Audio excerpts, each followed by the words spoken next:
Welcome to Potty Training by Sarah Carter and Misty Lynch. First, we want to make sure that you're prepared to begin the potty training process. It's important to pick a date. I would recommend choosing a weekend or a long break. And it's good to talk with your family members, teachers, and caregivers on when you're going to start this. And then it's also really important that you've checked with your pediatrician to rule out any possible medical conditions that may interfere or be a barrier with potty training. All right, these are some of the signs that your child will indicate to you that they're ready for the process. They're ready to start. So if they start taking off their diaper, they don't like the feeling of it, they're getting upset when they have a wet or soiled diaper, they're watching you do your toilet routines and they want to try to be like you. Waking up with a dry diaper either overnight or maybe from a nap, and they're staying drier longer, or they're letting you know or pulling at their diaper or trying to let you know like they're wet, and then they're willing to sit on a toilet. Setting the stage. It's a lot of preparation to get ready for toilet training. You want to determine if you'll use a toilet, one of those toilet covers or a potty chair, if you're going to have a step stool. It's also important to see if your child's afraid of the toilet. And if they are, we need to have some reinforcers to get them comfortable. So you want to practice sitting on the toilet, flushing the toilet, putting toilet paper in the toilet, washing and drying their hands. Sometimes out in public, those hand dryers can be super scary and loud. With automatic toilet flushing in public, a hint that I have given before is bring a little Post-it note to cover the sensor so when they sit down on the toilet, they won't be afraid and it won't go off unexpectedly. You'll want to have a timer because you're going to use that for potty training, and get some visuals required, and those are attached. So if you need some visuals to help with the toileting schedule. And then minimize any distractions in the bathroom. Don't have a lot of things going on in your bathroom environment. All right, reinforcers are huge. You have to really pick these systematically. You want to determine what your child likes. That would be a good motivator. We're going to have a moment to brainstorm some of those ideas. But this is kind of one of the most important things, that you need to restrict access to this reinforcer only for potty training. So don't use it anywhere else. I don't recommend technology like, oh, you get your iPad if you go potty. No, because then they will only get it if they go to the restroom. They're not going to get it any other time. So pick one thing that they're only going to get just for this. You want to keep the reinforcer in view, but not where they can access it. And it should immediately follow when they are successful on the toilet. And if you need to have a more valuable reinforcer for bowel movements, you can do that. What I did for my son was we did M&Ms. They're small, they're little, they're different colors. You get to choose what color you want. So if he urinated, he got 1. If he had a bowel movement, he got 2. We also incorporated a sticker chart. So after he did so many successful potties, he would see all the stars on the sticker chart, and then I might have a larger reward. So that's an option as well. So what are the types of reinforcers that you should consider? So edible, that's what I did, just because it's one little M&M.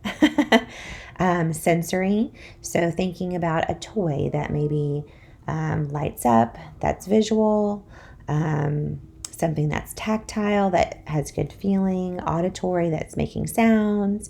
Maybe there's toys that have good smells. Maybe kinesthetic is something that he or she gets to do afterwards, like a fun game. Tangible, I did use the stickers, so I did an edible and a tangible. You can pair them. Maybe a special privilege, that they would get to do, a special activity that they would get to play.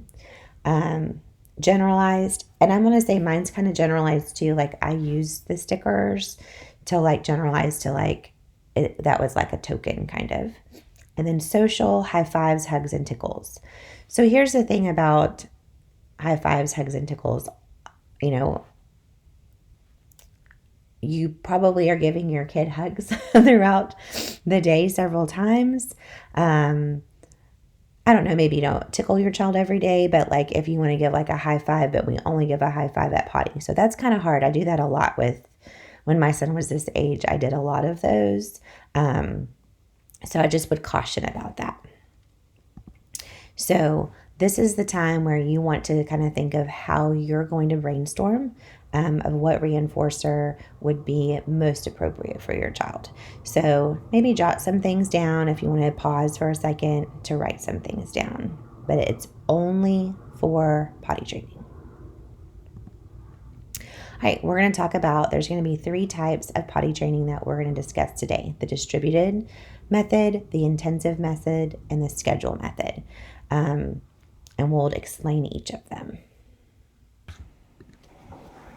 Distributed training is most often used with children with disabilities. This training is similar to scheduled training, but it involves picking your sit times very systematically. You'll be taking the child to the restroom at the times of day that they are most likely to be wet. Your child can remain in diapers for the duration of this training. Before beginning, you'll start by taking data on your child's typical potty behavior. Every 30 minutes, check to see if your child is wet or dry and record this data. You should do this for 1 week prior to training.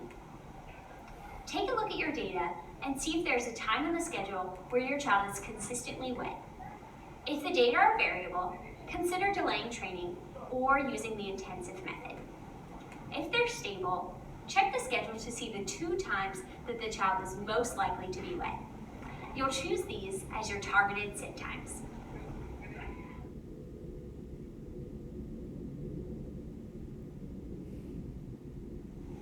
Before beginning training, you should collect the following materials: your data collection sheet and a pen, a timer, and the child's reinforcers determined by the preference assessment. Now you and your child are ready to begin. The following are the steps for distributed training. 1. Take the child to the restroom 10 minutes before your targeted sit time. Have the child sit on the potty for 5 minutes. 2. If the child is successful and urinates in the toilet, provide praise and high-quality reinforcement. Make sure that the reinforcer is only available for potty successes. If the item is a food, allow the child to consume the item.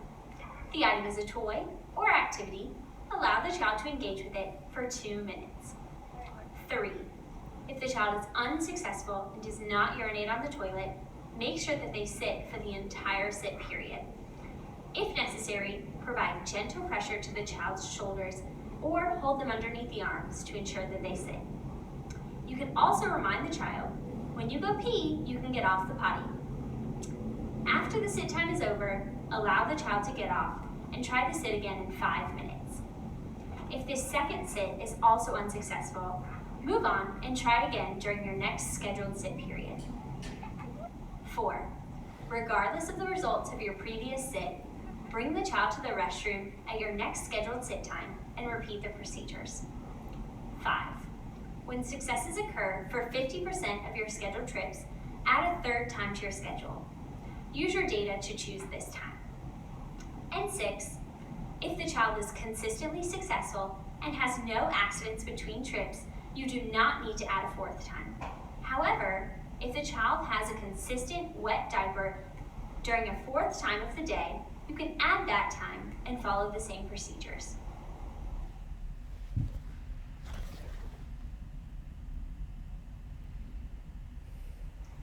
You can stop toilet training when the child consistently requests to go to the bathroom when he or she needs to go. If this doesn't happen after several weeks of training, you should consider increasing the time between your sits. This will allow the child to request to go to the bathroom when they need to go. If you're working with a child with impaired language, it's important you teach these requests by practicing communication during your prompted trips. For example, you can prompt the child to take a picture from a picture communication book that represents toileting, and they can bring it to the nearest adult. For this to be successful, the child should have consistent access to the picture communication book. This will allow them to request the bathroom at any time during any situation.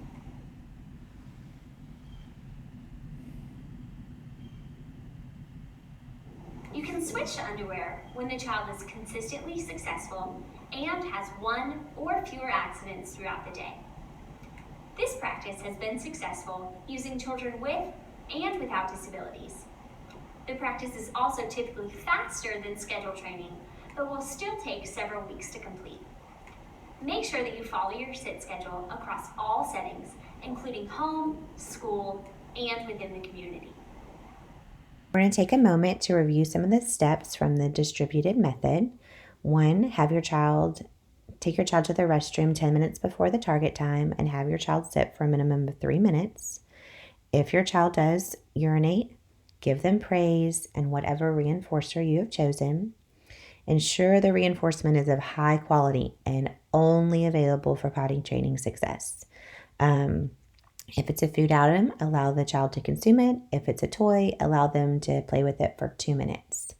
If the child does not urinate, make sure the child remains on the toilet until the time is over. Bring the child to the restroom at the next sit time and repeat the previous steps. When success occurs, 50% of scheduled trips, add a third sit time to your schedule. All right, this is in your handout. So this is what you would use to help keep all of your data. And it has the date, the activity, the time, if they're dry, the result, if it was they urinated, a bowel movement, no response, and did they initiate. So this will be great to help keep your data. So we're going to review. So how long will I take data in a diaper? 1 week. So first, we really have to do that. Second, how often do you see if your child is wet or dry? Every 30 minutes. When you spot a pattern, how many target times will you schedule to sit on the potty to begin? 2 target times. How long should my child sit on the toilet? This is going to vary at first.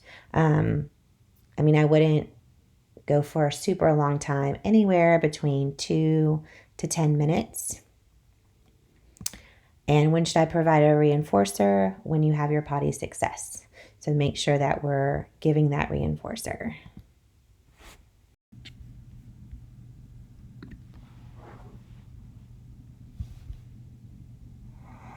Potty training tutorials, intensive toilet training. Before beginning intensive toilet training, ensure that your child is ready for potty training. Your child should have some bowel control indicated by extended periods of dryness and should be willing to sit on the toilet. Intensive toilet training is a technique that can be used for typically developing children and children with disabilities. It is sometimes called mass practice or the ASRID technique. For typically developing children, it's also referred to as potty training in a day. For children with disabilities, this technique may take several days and your full devotion. It requires you and the child to remain close to the restroom for the entire period of the day, and the training should not be interrupted for any reason. Be sure that you have no other obligations during the training period. Intensive toilet training involves increasing your child's liquid intake, using a standard set of procedures for successes and accidents, and frequent trips to the potty.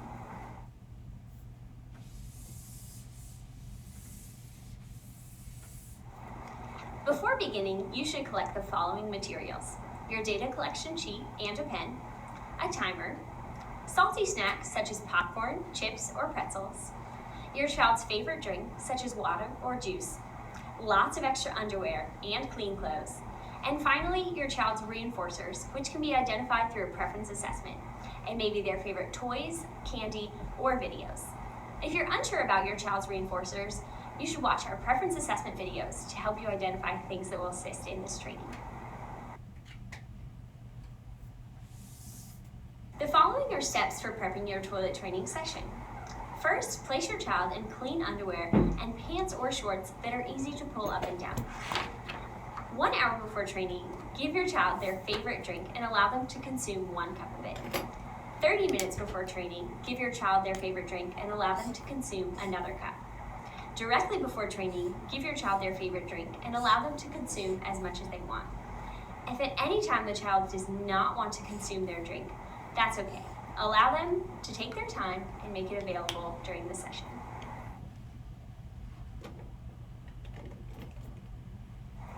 Now you and your child are ready to begin. The following steps will help you conduct the training. 1. Take your child to the restroom and have them sit on the toilet for 5 to 10 minutes. 2. If the child does urinate, praise them and provide their high-quality reinforcer. Remember that this should only be available for potty successes. If the item is a food, allow the child to consume the item. If the item is a toy or activity, allow the child to engage with it for 2 minutes and set yourself a timer. When the timer goes off, remove the item from the child. 3.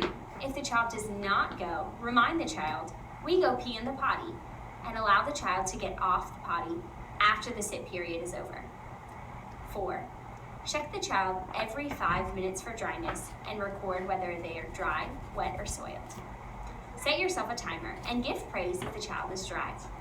Keep the child near the restroom at all times. It might be helpful to set up a chair within the restroom or activities directly outside the restroom. Feel free to engage with the child with moderately preferred toys. 5. At this time, allow the child free access to their favorite drink and those salty snacks. Keep them available throughout the training. And 6. Bring the child to the toilet every 15 to 20 minutes and have them sit on the toilet for 5 to 10 minute sit periods. Repeat the previously mentioned steps each time you go. Make sure you take data for every sit session and every dry check.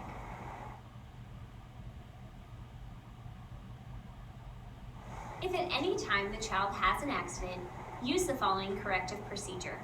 1. Say "no wet pants" or "we don't pee in our pants." 2. Have the child remove their soiled clothes and put on clean clothes. 3. If the child refuses to remove their clothes or put on new ones, use graduated guidance to assist the child. Use hand-over-hand prompting and make moment-to-moment decisions about how much help the child needs. 4. Continue the dry checks every 5 minutes and provide access to drinks and salty snacks throughout the period. And 5. Continue to take the child to the toilet every 15 to 20 minutes. The following are some general guidelines that you may find helpful during the procedure. If at any time the child refuses to sit on the potty, you can place gentle pressure on their shoulders or hold them underneath the arms. Remind the child you can get off the potty when you go pee. Remain close to the restroom throughout the entire day. And continue the training until bedtime when you can place the child back in diapers. Continue training the very next morning. When the child has a success, you can increase the off time by 5 minutes. When the child has another success with no accidents, you can increase the off time by an additional 5 minutes. Do this until the child's off time is about 2 hours or the training is complete. The training is considered complete when the child has 3 successes with no accidents and the child begins initiating toileting on their own.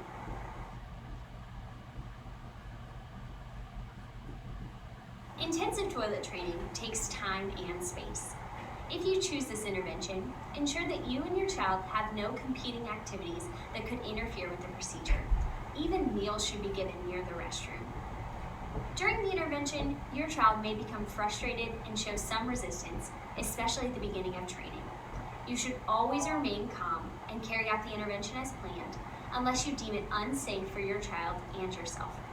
This practice has been used for children with and without disabilities and is considered the fastest way to potty train your child.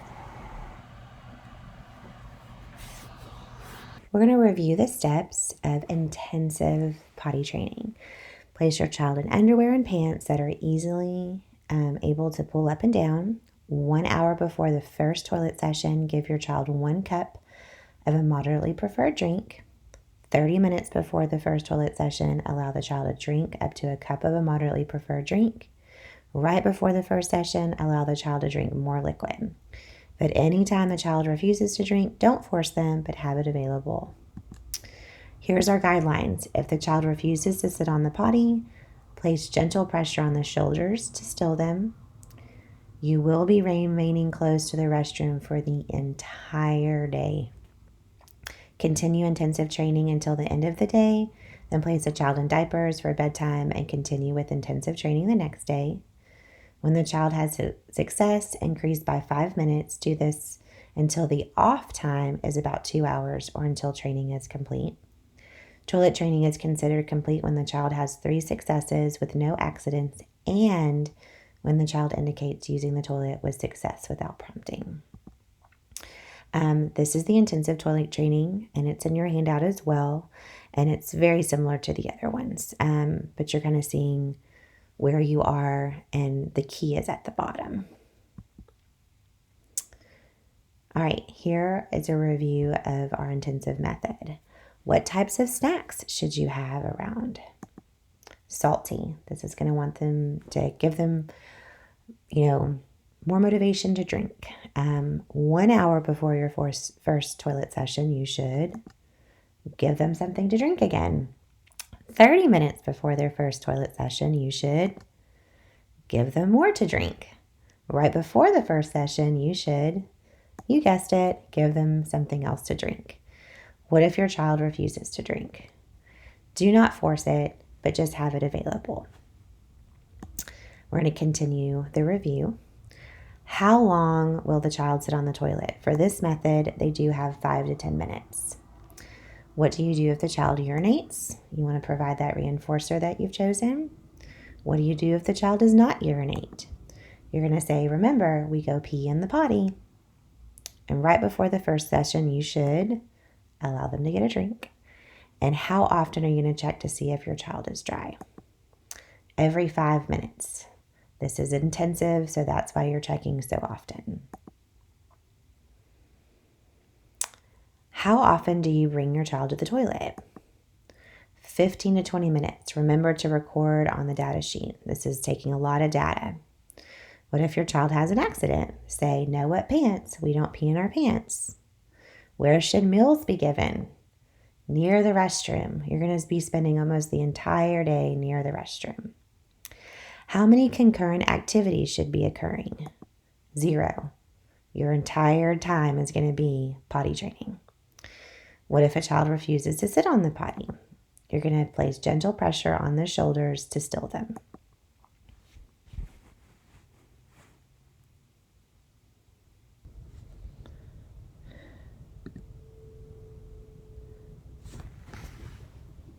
Potty training tutorials, scheduled toilet training. Before beginning scheduled training, ensure that your child is ready for potty training.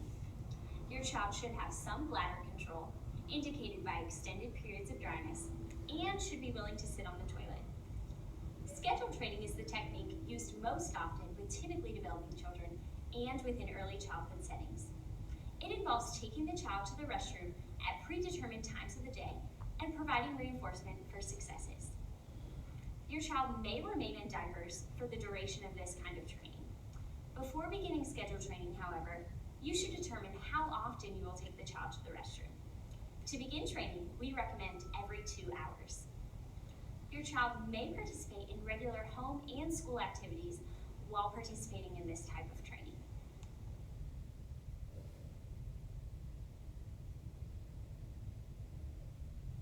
Before beginning training, you should collect the following materials: your data collection sheet and a pen, a timer, and the child's reinforcers determined by the preference assessment.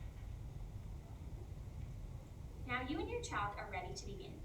The following are the steps for scheduled toilet training. 1. When your child wakes up or when they arrive at school, take the child to the toilet. 2. Have the child sit on the toilet for 5 minutes. 3. If the child is successful and urinates in the toilet, provide high-quality reinforcement and praise. Make sure that the reinforcement item is only available for potty successes.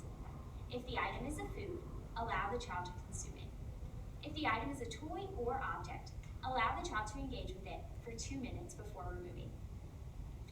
4. If the child does not go during the scheduled sit, make sure that the child sits for the entire duration. If necessary, you can place gentle pressure on top of the child's shoulders or hold them underneath the arms if they are having trouble sitting.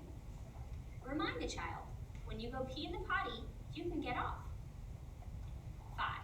Record the condition of the child's diaper, either wet, dry, or soiled. and record whether or not the child goes to the potty successfully. 6. Have the child put on a clean diaper and wash their hands.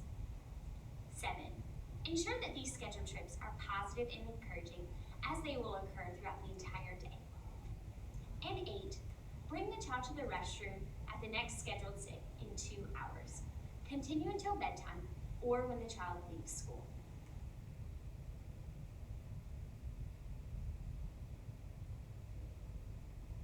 You can stop toilet training when the child consistently requests to go to the bathroom when he or she needs to go. If this doesn't happen after several weeks of training, you should consider increasing the time between your sits. This will allow the child to request to go to the bathroom when they need to go. If you're working with a child with impaired language, it's important you teach these requests by practicing communication during your prompted trips. For example, you can prompt the child to take a picture from a picture communication book that represents toileting, and they can bring it to the nearest adult. For this to be successful, the child should have consistent access to the picture communication book. This will allow them to request the bathroom at any time during any situation.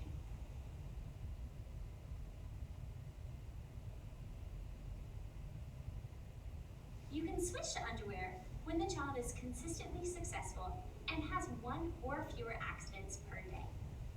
This potty training practice is quite easy to implement and particularly useful if you're potty training many children at once. However, for children with disabilities, this practice may be quite slow or even unsuccessful. If you're using this practice, ensure that you follow your sit schedule in all different settings, including home, school, and out and about in the community. We're going to review the steps for scheduled potty training. You're going to begin when your child wakes up. You're going to have your child sit on the toilet for 5 minutes. If your child is successful, provide praise and reinforcement. If your child does not go during the scheduled sit, ensure they sit for the entire time. And then record the condition of the child's diaper, wet, soiled, or dry, as well as if the child goes to the potty successfully. You also have a handout to help you with this method. We're going to review the schedule method. Can your child remain in diapers? Yes. Yes, your child can. How often do you take your child to the restroom? Every 2 hours. How long will your child sit on the toilet? 5 minutes. When do I switch to underwear? When consistently successful with no more than 1 accident per day. So it's okay to have that 1 accident because we're learning. So these are some just helpful tips through the potty training process. It's important for your child to feel the sensation of wet and dry. We have these really wonderful diapers now that, they wick away the moisture and they can't feel it. So when they start to feel the sensation, it's going to be a lot easier for them to know, oh, this is what this feels like. When you are potty training, you should have multiple pairs of training pants or waterproof underpants, covers, and underwear. There's going to be times that the underwear, it's going to be soiled and it's just going to have to go straight into the trash can.